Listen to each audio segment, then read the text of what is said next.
ॐ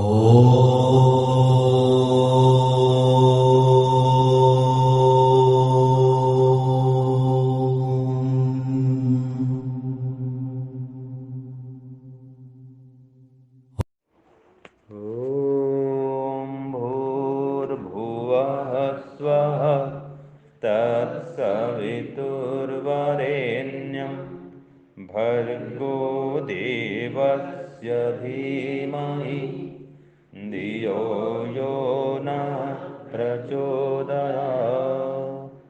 सबको सादर नमस्ते जी। देखिए, मानव जीवन का जो लक्ष्य है वो है 3 प्रकार के दुखों से छूटना। क्या है? 3 प्रकार के दुखों से छूटना, ये मानव जीवन का लक्ष्य है। और मानव ही नहीं, समस्त पशु पक्षियों के भी जीवन का यही लक्ष्य है कि वो कभी भी किंचित भी दुखग्रस्त न हो। हर प्राणी यही चाहता है और सदा सुखी रहे, है ना, सदा स्वस्थ रहे, आनंदित रहे और उसको नया नया सुख मिलता रहे, नया नया ज्ञान मिलता रहे। ठीक है जी। हमेशा वो स्वतंत्र रहे, कभी किसी के बंधन में नहीं रहे, कभी पराधीन न हो, किसी प्रकार के अभाव से ग्रस्त न हो। ठीक है ना। तो पूर्णतया स्वतंत्र रहे, संपन्न रहे हर प्रकार से, सारी मनोकामनाएं पूर्ण होती रहे, कोई भी इच्छा अधूरी न रहे। ये सभी प्राणी की ये नित्य इच्छा है। क्या इच्छा है? ये नित्य इच्छा है। यही जीवन का लक्ष्य है। तो ये कहाँ संभव है? ये केवल और केवल मोक्ष में ही संभव है। इसलिए मोक्ष को जीवन का लक्ष्य कहा दिया गया। ठीक है। तो वहां पर क्या होता है? कोई भी दुख नहीं रहता है। इसी बात को कहा सांख्य दर्शन में, अथ त्रिवृद्ध दुख, अथ त्रिविध दुख अत्यंत निवृत्ति अत्यंत पुरुषार्थ। कि 3 प्रकार के दुखों से पूर्णतया छूट जाना, यही अत्यंत पुरुषार्थ है। पुरुषार्थ माने पुरुष के जीवन का अर्थ है। अर्थ माने प्रयोजन, माने लक्ष्य। हो गया स्पष्ट? मानव के जीवन का प्रयोजन क्या है? कि वो 3 प्रकार के दुख से छूट जाए, ये उसका प्रयोजन है। और 3 दुख कौन कौन से? आध्यात्मिक दुख, आधिदैविक दुख, आधि भौतिक दुख। ये 3 दुख है। इनमें से देखो, जो आध्यात्मिक दुख है ना, वो अधिकांश हम अपनी ही गलती से प्राप्त करते हैं। अपनी त्रुटि से, अपनी गलती से, अपनी भूल से, अपनी कमजोरी से, अपने दोषों से जो दुख मिलता है वो क्या है? आध्यात्मिक दुख है। उदाहरण के लिए, भोजन परोस रहे हैं, पाचक भोजन परोस रहा है। अब उसमें तो जो बना है वो परोस देगा वो, लेकिन आपके स्वास्थ्य के लिए वो अनुकूल है कि नहीं, ये आपको देखना है ना भाई। वो तो सबके लिए बना है, जो नियम में परोस दिया। तो कोई कहे जी मेरा तो स्वास्थ्य खराब है, खांसी है, सर्दी है और मुझे वही खाना पड़ रहा है, ठीक है, मैं क्या करूं? स्वास्थ्य बिगड़ गया। तो क्यों खा रहा है भाई? कोई जोर जबरन है क्या? मत खाओ, आपको छूट दिया गया है। या मांग लो कि मुझे स्वामी जी, आचार्य जी, या किसी परिवार में गए हैं, या कोई परिवार वाला व्यक्ति है, कोई भी व्यक्ति क्यों न हो, अगर वो भोजन अनुकूल नहीं है तो क्यों ले रहा है वो? कोई जोर जबरन तो कोई करेगा नहीं। किसी के यहाँ भोजन भी करने जाएंगे आप, अगर आप मना ही कर देंगे मुझे नहीं खाना है, तो कोई जबरदस्ती मुंह में तो ठूस कर भरेगा नहीं। क्यों जी? अधिक हो थाली में रख देगा, तो रखने दो, तो मुझे नहीं खाना, मुझे अनुकूल नहीं है, स्वास्थ्य खराब है। तो हम लोभ से खा लेते हैं। हाँ, तो लोग कुछ नहीं होता, खा लेते हैं। ये लोभ है, लालच है, ये लालसा है। भोजन प्रति क्या है? ये लालसा है, ये दुख का कारण है। और कई बार अज्ञानता हो जाती है। तो लालसा तो नहीं है, अज्ञानता है। हाँ, ये खाऊंगा तो ठीक हो जाएगा स्वास्थ्य, ये खाऊंगा तो शरीर को पुष्टि मिलेगी, ये खाऊंगा तो बल बल बढ़ेगा। तो वो हित के लिए खा रहा है, लेकिन उसको पता नहीं कि ये उसके लिए हितकारी नहीं है, हानिकारक हो जाएगा उसके लिए। ये समझ में नहीं आता है तो भी खा जाता है, तो भी उसकी अज्ञानता है, ये भूल है, ये उसकी अविद्या है। ठीक है, ये अपनी अविद्या से, अपनी गलती से, अपनी भूल से जो दुख हमको मिलता है, ये क्या है? ये आधी, ये आध्यात्मिक दुख है ये। ठीक है जी। ऐसे ही भोजन समय हो गया, आप खा लो 12 बजे, 1 बजे, 2 बजे, अधिकतम 2 बजे। 2 बजे के बाद में भोजन नहीं करना है, कुछ भी हो जाए। जूस पी सकते हैं। अगर 2 बजे के बाद खाना खाएंगे, पूरा सायंकाल तक आपका सब खराब हो जाएगा। रात्रि में भूख नहीं लगेगी, और रात्रि भूख नहीं लगेगी, और फिर 11 बजे फिर भूख लगती है, रात के 11 बजे। कि 2 बजे खाना खाए हैं, 11 बजे तो पच जाता है, फिर भूख लगती 11 बजे। अब 11 बजे खा भी नहीं सकते, अब भोजन कहाँ से लाएंगे 11 बजे? और 11 बजे खाते हैं तो भी हानिकारक है। अगर कहीं से खा भी ली 11 बजे, कुछ खा भी लिए, वो भी हानिकारक है। रात को 11 बजे, 12 बजे नहीं खाना चाहिए। ठीक है, खाने वाले खाते हैं, वो तो 1 बजे भी खाते हैं, 2 बजे भी खाते हैं, वो कोई आदर्श नहीं है, वो हानिकारक ही है। तो इसलिए कहीं आप बाहर गए हैं तो कहीं भोजन मिल रहा है, आप खा लो। 1 बजे, 1:30 बजे कोई भोजन खिला रहा है, खाने बोल रहा है, फिर ना नहीं करना, नहीं जी मैं नहीं खाऊंगा जी, भूख नहीं जी। ये झूठ क्यों बोल रहे हो भाई? भूख तो है। कोई लोग झूठ बोलते हैं, खा के आया हूँ। कहाँ खा के आया हो भाई? सुबह नाश्ता किया तो भोजन तो किया नहीं है। और कई लोग बोलते हैं मैं घर से खा के आया हूँ। ज़्यादा फोर्स करेंगे, ज़्यादा करेंगे निवेदन, चलो जी खा लेता हूँ, कोई बात नहीं, खा के तो आया था, और झूठ हो गया। मैं खा के आया नहीं था, भूख लगी तो खा लो ना भाई प्रेम से। ठीक है, ये उसकी क्या है? बहुत बड़ी भूल है, और इसके लिए दुख पाता है। अगर नहीं खाता है तो भूख से मरेगा, सीधी बात है। भूख से मरेगा, कठोर भाषा है, लेकिन पीड़ित तो होगा नहीं भूख से भी वो। तो इसलिए वो क्या करे? खा ले। और 4 बजे आकर खाना पड़ रहा है, ये हमारी कमजोरी है। 4 बजे क्यों खाओगे भैया? पहले क्यों नहीं खा लिए? कुछ भी नहीं मिल रहा, कुछ खा के कुछ खरीद लो, खा लो। चना, मूंगफली, जो आपको अनुकूल पड़े खा लो। बिस्कुट बिस्कुट कुछ भी है। तो इधर 2 बजे, 3 बजे तक भूख लगती है, खाए नहीं है, और तब 4 बजे खाना खाएंगे। अब 4 बजे खाना खाएंगे, हजम कब होगा वो? ठीक है, हजम नहीं होता, फिर वो फिर भी बीमार पड़ता है व्यक्ति। ये आध्यात्मिक दुख है। क्या दुख है ये? आध्यात्मिक दुख। एक उदाहरण दिया मैंने, दृष्टांत दिया। ठीक है जी। फिर दूसरा क्या है? अधिदैविक दुख, और एक होता है अधिभौतिक दुख। तो अधिदैविक दुख क्या है? जो प्राकृतिक कारणों से दुख मिलता है, जिसको कहा जाता है दैवी प्रकोप भी कहते हैं। ठीक है, तो देव कौन है? अग्नि, वायु, जल, ये सिर्फ देव हैं, ये सब देवता हैं, ये जड़ देवता है। तो इनके प्रकोपों से जो दुख प्राप्त होता है वो क्या है? आधि दैविक दुख है।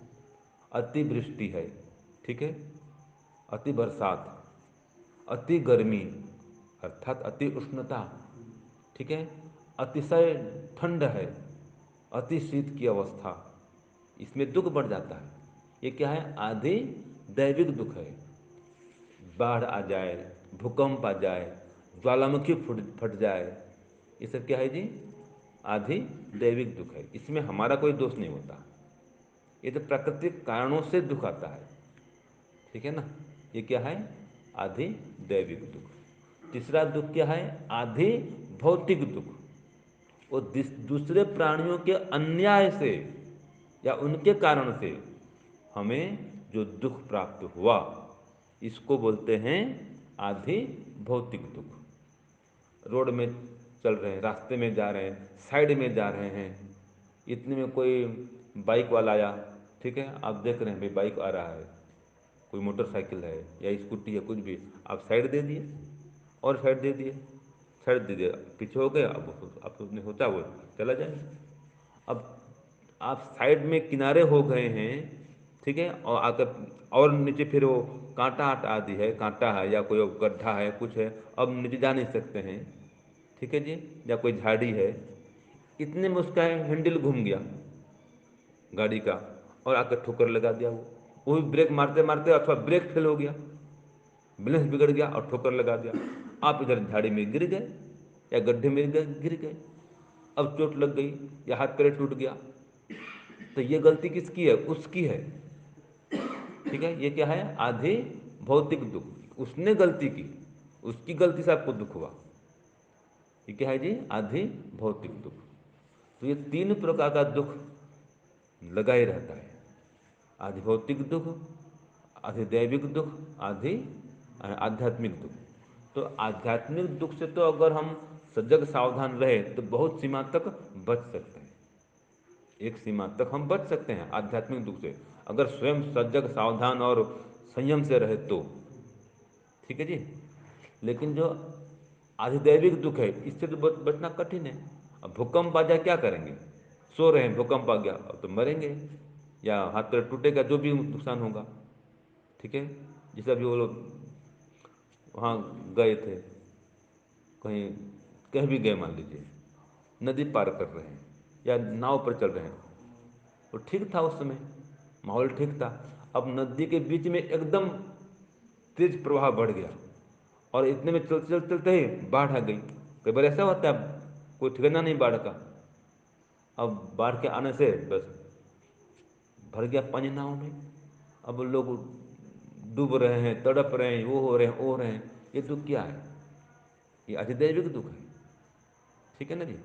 तो ये पानी से, अग्नि से, बहुत ठंडी से जो दुख हो रहा है वो अधिदैविक दुख। ऐसे ही आप चुपचाप बैठे रहे, अचानक आके सांप काट दिया, ये क्या है, अधिभौतिक दुख है।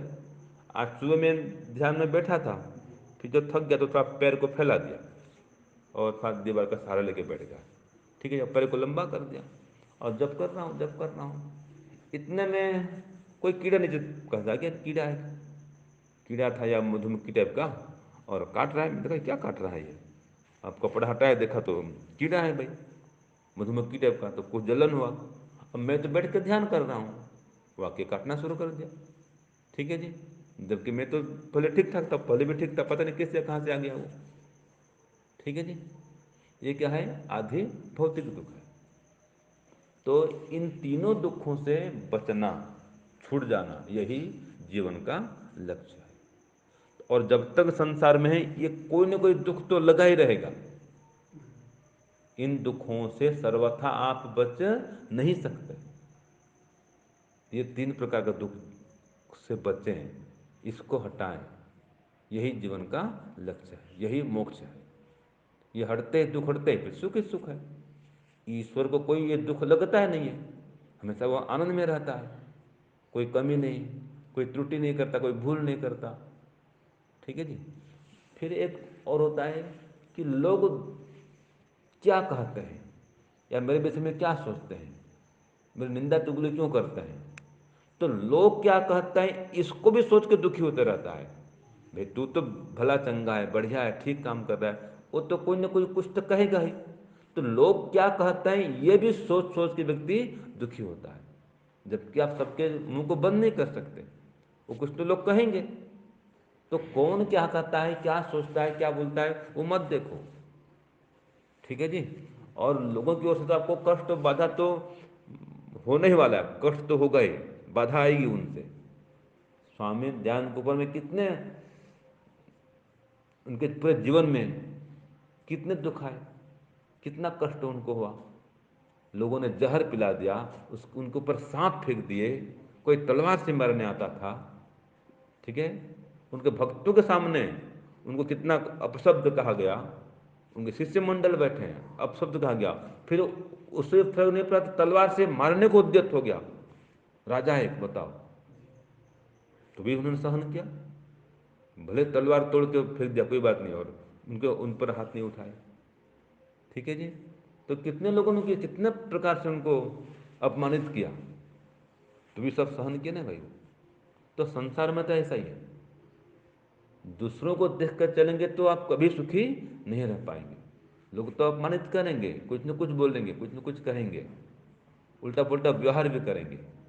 हर व्यक्ति आपके प्रति कुछ भी बोलने करने में स्वतंत्र है, तो आप अपने कितना ही बढ़िया करो फिर भी कोई ना कोई कुछ कहेगा, ठीक है। कोई ना कुछ दुख डाल देगा आपके ऊपर से अपने स्वार्थ के लिए, अपने अपने लाभ के लिए आपको दुख देगा वो, यही तो आधिभौतिक दुख है, ठीक है। ठीक है। उसके लाभ के लिए आपको दुख उठाना पड़ता है। ये परिणाम दुख भी है, इसको परिणाम दुख कहते हैं। आपके कर्म का फल का दुख नहीं है, ये आपके कर्मों का फल नहीं है, ये उसके कर्मों का परिणाम भोगना पड़ता है।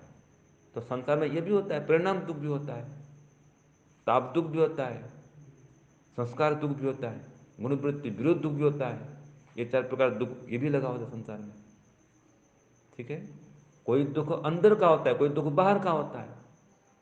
ठीक है जी। आंतरिक दुख और बाह्य दुख, इसमें सब दुख आ गए, 2 प्रकार दुख, आंतरिक और बाह्य। और दूसरा कहें तो कोई भी बाधा है वो दुख ही है। बाधना लक्षणम दुखम, बाधना लक्षणम दुखम, ये लिख लीजिए, सूत्र काम आएगा। ये एक प्रकार दुख में सब कुछ आ गया है। बाधना लक्षणम दुखम, 2 प्रकार दुख में क्या आएगा, आंतरिक दुख और बाह्य दुख, इसमें सब कुछ आ जाएगा। और 3 प्रकार दुख में आध्यात्मिक दुख, अधिदैविक दुख, आदि भौतिक दुख, ये 3 प्रकार दुख हो गया। और दुख 4 प्रकार का, परिणाम दुख, ताप दुख, संस्कार दुख, गुणवृत्ति विरोध दुख। ये योग दर्शन के दूसरे पाद के सूत्र 15 में आता है, 4 प्रकार का दुख। फिर दुख 5 प्रकार का, जो 5 क्लेश हैं, वो 5 दुख हैं, अविद्या, अस्मिता, राग, द्वेष, अभिनिवेश, ये 5 दुख ही हैं। तो इन 5 दुखों से या 4 दुखों से या 3 दुखों से अथवा दोनों दुखों से अथवा बाधा रूप जो एक दुख है, कोई विघ्न बाधा है अंदर बाहर, कोई भी बाधा है, वो दुख ही है। तो ऐसे दुख से आप जब तक संसार में हैं तब तक नहीं बच सकते हैं। चाहे कितना धनवान बन जाए, गुणवान बन जाए, बुद्धिमान बन जाए, विद्वान बन जाए, हैं, कुछ भी बन जाए, प्रधानमंत्री बन जाए, राष्ट्रपति बन जाए, नेता बन जाए, अभिनेता बन जाए, कुछ भी बन जाए, कितना बड़ा खिलाड़ी हो जाए आप, ये बड़े बड़े खिलाड़ी हैं, क्या दुख नहीं होता है उनको? कई बार इनको घुटने का करना पड़ता ऑपरेशन, इतने कपिल देव, उनको घुटने का ऑपरेशन करना पड़ा था। बहुत तेज बॉलर थे अपने समय के, प्रसिद्ध बॉलर जी, तो उनको भी दर्द होता है। किसी को जो बॉलिंग करते हैं कंधे का करना पड़ता है ऑपरेशन, हाँ दर्द होता है कंधे में। तो किसी को घुटने का दर्द होता है, किसी को कंधे का दर्द होता है, किसी को और कोई दर्द होता है, खिलाड़ियों को लगा रहता है। तो इतना पैसा है, प्रसिद्धि है, पद है, सब कुछ है, तो भी दुख से तो नहीं छूट सकते। तो सब भी दुख से छूटना है तो केवल मोक्ष ही उपाय है। और मोक्ष में जाना है तो साधना आवश्यक है, योग अभ्यास जरूरी है। और जन्म से ही बचो, अगर दुख से बचना है तो जन्म को ही रोको, तो मरण से बच जाएंगे। ठीक है जी, कोई दुख होगा ही नहीं, न मरने का दुख होगा, ना कोई संसार दुख होगा। तो जन्म ही मत लो। तो अभी जन्म तो हो चुका है, अब तो नहीं बच सकते। अब ऐसा प्रयास करें कि आगामी हमको जन्म लेना नहीं पड़े, ये बुद्धिमत्ता है, ये जीवन का लक्ष्य है कि हम ऐसा प्रयास करें कि आगे हमको दुख भोगना नहीं पड़े, ये 3 दुख से हम छूट जाएं या सभी दुख से छूट जाएं। तो समस्त दुखों से छूटना ही जीवन का लक्ष्य है। और दुख हो रहा है माने इसमें मूल कारण हमारी अविद्या है। अविद्या है इसलिए संसार में आए, और संसार में आए तो बाधा तो कोई न कोई आएगी, अंदर का दुख बाहर का दुख तो कोई न कोई दुख आएगा ही। ये 3 दुख में कोई न कोई दुख तो आएगा ही, अथवा 4 दुख में कोई न कोई दुख आएगा। ठीक है, ये 5 दुख में भी कोई न कोई दुख आएगा, इनसे सर्वथा बच नहीं सकते। तो इसलिए दुखों से बचना है तो योगाभ्यास करें और मोक्ष को जीवन का लक्ष्य बनाएं, उसके लिए प्रयत्न करें। यही जीवन का लक्ष्य है और इसी लक्ष्य को पाने में जीवन की सफलता है, सार्थकता है, कृतकृत्यता है। ओम शांति, ओम शम।